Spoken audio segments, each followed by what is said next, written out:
Ustedes saben muy bien que hay ciertas categorías de perros que son considerados altamente peligrosos, muy agresivos.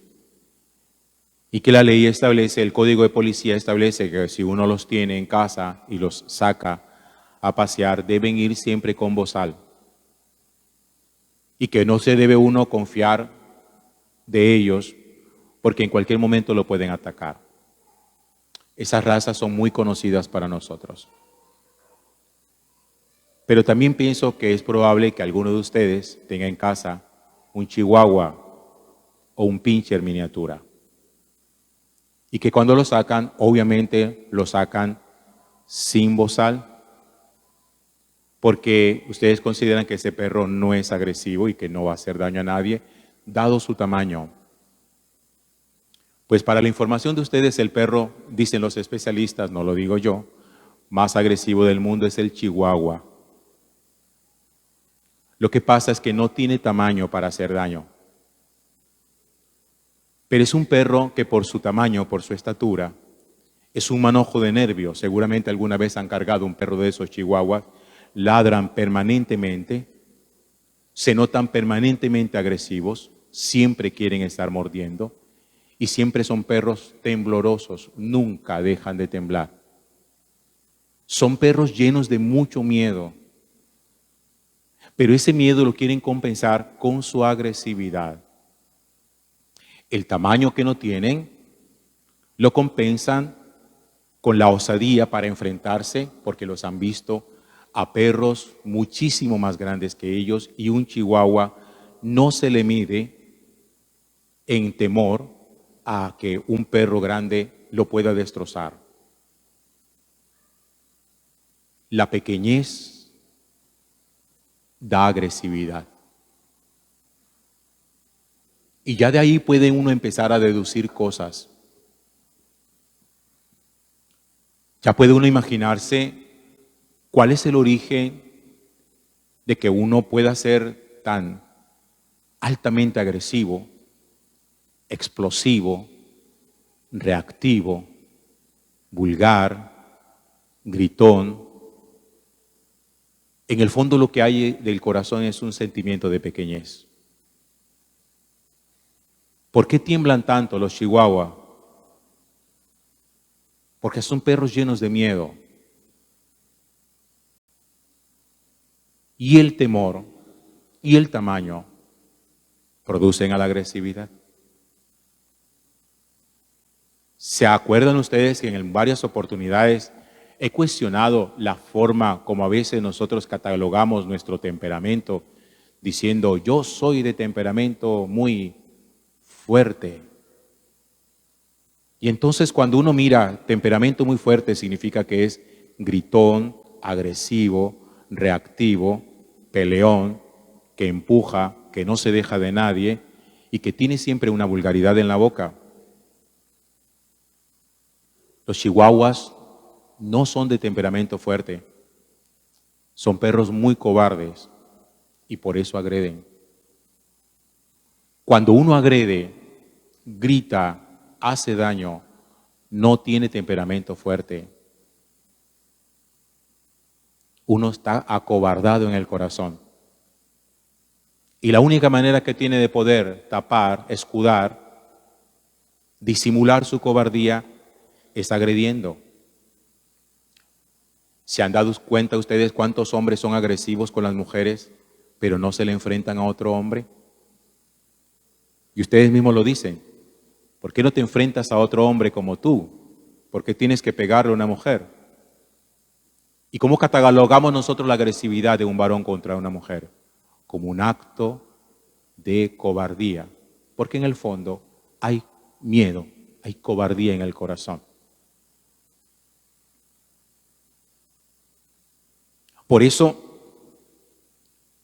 como yo he comprendido en mi propia vida que la fe necesita darle forma a todos mis ámbitos, a todo lo que yo soy, como yo he entendido que la fe tiene que darle una estructura a mi personalidad, a mi manera de ser, a mi manera de actuar, y que verdaderamente mi relación con Dios tiene que convertirme a mí en una nueva criatura, esa expresión en este tiempo de Pascua tiene que ser muy diciente, ser una nueva criatura en toda la extensión de la palabra.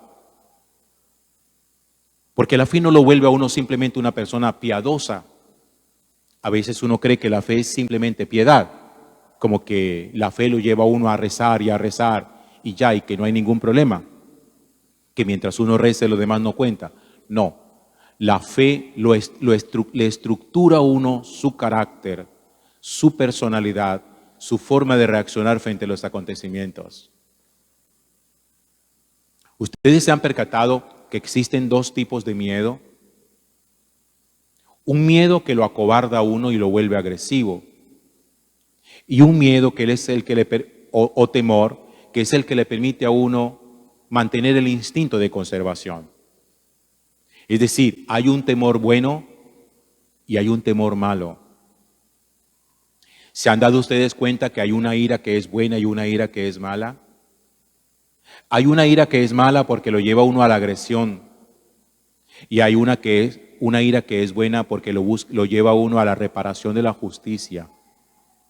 La ira de Jesús en el templo fue una ira buena, porque buscaba la reparación en la justicia. O se los puedo decir de otra forma, hay momentos en los cuales usted se tiene que emberracar. Y si no se emberraca, peca. Porque no puede pasar de agache de que haya cosas que a usted sencillamente no le importen. Se tiene que molestar y sus hijos se tienen que dar cuenta, papá está molesto. Pero papá sabe cómo reacciona cuando está molesto y ahí es donde la ira puede ser beneficiosa o perjudicial. ¿Se han dado cuenta ustedes de que hay una duda que es buena y una duda que es mala? No todas las dudas son pecado. La duda buena es la que lo lleva a uno a la búsqueda de la verdad, a la investigación. Y la duda mala es la que lo lleva a uno a la desconfianza. Por eso siempre es bueno identificar el origen de lo que nosotros sentimos. El origen de nuestra rabia y la forma como reaccionamos con ella. El origen de nuestro miedo y la forma como reaccionamos con ella. El origen de nuestra duda. Porque el Evangelio de hoy, de San Juan, nos narra a nosotros en el capítulo 20 una nueva aparición de Jesús. Dice que el anochecer de aquel día, el primero de la semana, fíjense que a lo largo de ese domingo, primer día de la semana, Jesús tuvo varias apariciones. Se había aparecido muy por la mañana, muy en la madrugada, cuando los discípulos estaban pescando. Pero también se apareció ya por la noche de aquel mismo día, que los discípulos estaban en una casa con las puertas cerradas por miedo a los judíos. Había miedo en ellos. La pregunta es si era un temor del bueno o del malo. Y aparece también una actitud de duda en Tomás, que no estaba con ellos. Dice el texto bíblico que Tomás, llamado el mellizo, no estaba con ellos cuando vino Jesús. Y los otros discípulos le decían, hemos visto al Señor. Y él les contestó, si no veo en sus manos la señal de los clavos, si no meto el dedo en el agujero, no lo voy a creer. Yo dudo de lo que ustedes están diciendo.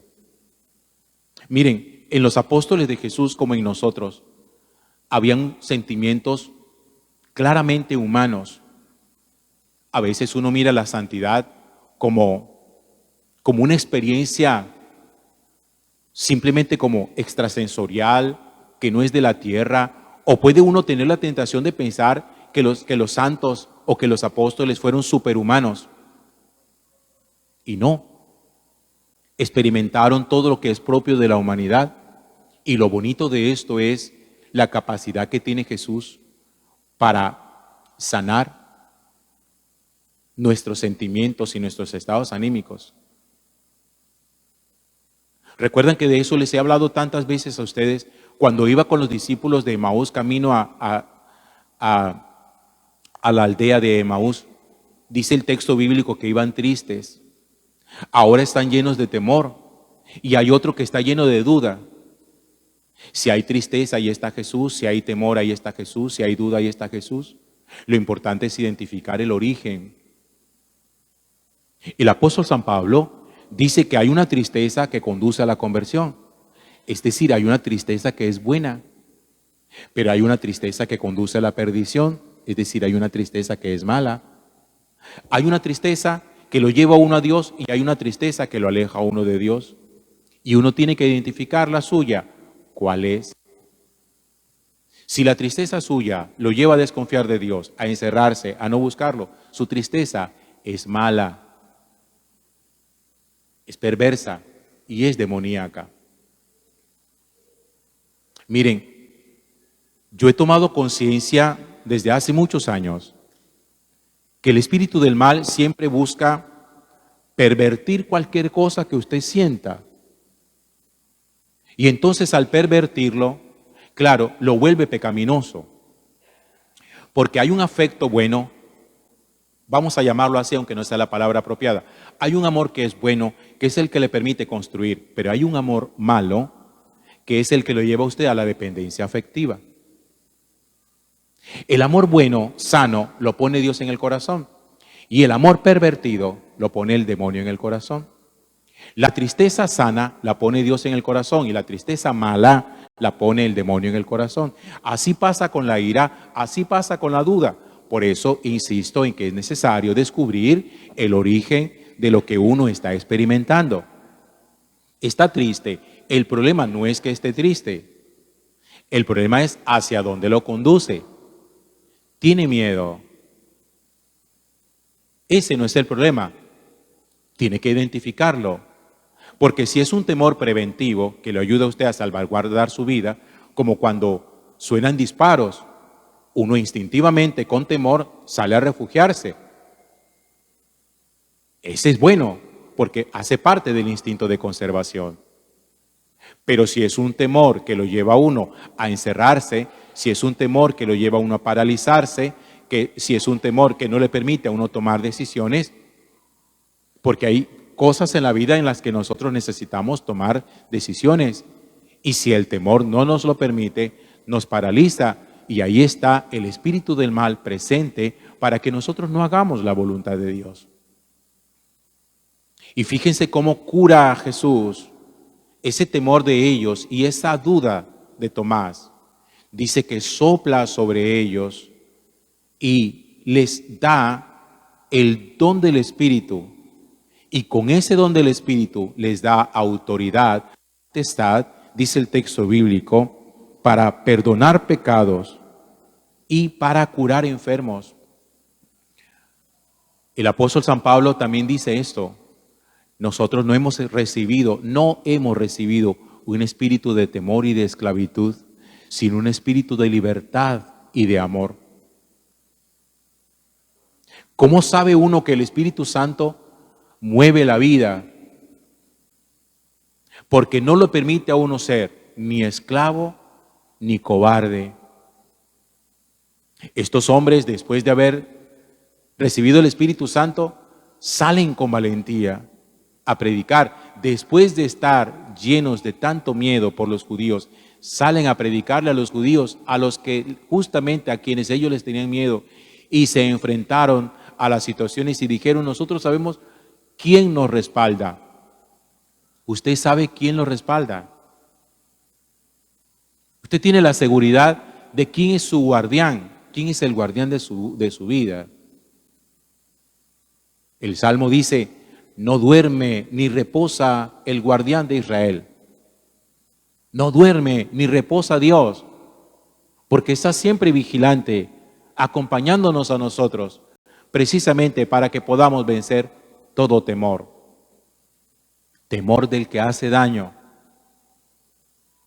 No un temor que nos lleva a nosotros a romper todas las barreras de la naturaleza, porque tampoco se trata de tener envalentonamiento, se trata de tener valentía, no envalentonamiento, que es creerse uno, como decimos, el chacho de la película, de que me pueden pegar 50 tiros, que a mí no me va a pasar nada. No es eso. Yo pienso que nuestras familias y nuestro corazón ya tienen demasiados temores. Nosotros nos levantamos todos los días acobardados, llenos de miedo, pensando cómo va a ser la jornada, pensando cómo va a ser el trabajo, pensando qué va a pasar en el colegio, qué va a pasar con mis compañeros. Sus pelados andan llenos de temor porque hay en el colegio quien le molesta, quien le matonea, quien le hace bullying. Los novios andan llenos de temor. ¿Será que dónde está? Si me está poniendo los cuernos, ¿con quién estará? ¿Con quién chateará? ¿Con quién sonreirá? Que no sea conmigo. Los esposos, hay quienes les da miedo tener un hijo, hay quienes les da miedo cuando llega el hijo, hay quienes les da miedo y viven acobardados cuando se enferman. No hemos recibido un espíritu de cobardía. Hemos recibido un espíritu de libertad. Y para eso la fe también tiene que estructurarnos, les decía al principio. ¿Para qué cree usted que es la fe? ¿Para ponerlo a bolear camándula nada más? No, hermano. La fe también fortalece la vida y le cambia a uno todo su esquema mental y su esquema actitudinal. La fe transforma el pensamiento y transforma el corazón. Por eso el apóstol Pablo va a decir, renovaos en la mente y en el corazón. Renuévense, hay que ser gente renovada. Y esto es una tarea de cada día, permanentemente, de permitir que la palabra de Dios nos vaya a nosotros renovando, nos vaya dando nueva mentalidad, nueva forma de comprender las cosas, nueva forma de actuar. Así que, queridos hermanos, vea, yo voy a terminar con lo del principio y se lo voy a decir con respeto, pero con claridad. Si usted dice que tiene un temperamento fuerte, ¿por qué es agresivo? Usted es un chihuahua. Chiquitico y acobardado. Que lo único que tiene que hacer es gritar y agredir y levantar a madrazos a todo el mundo. Gloria al Padre y al Hijo y al Espíritu Santo.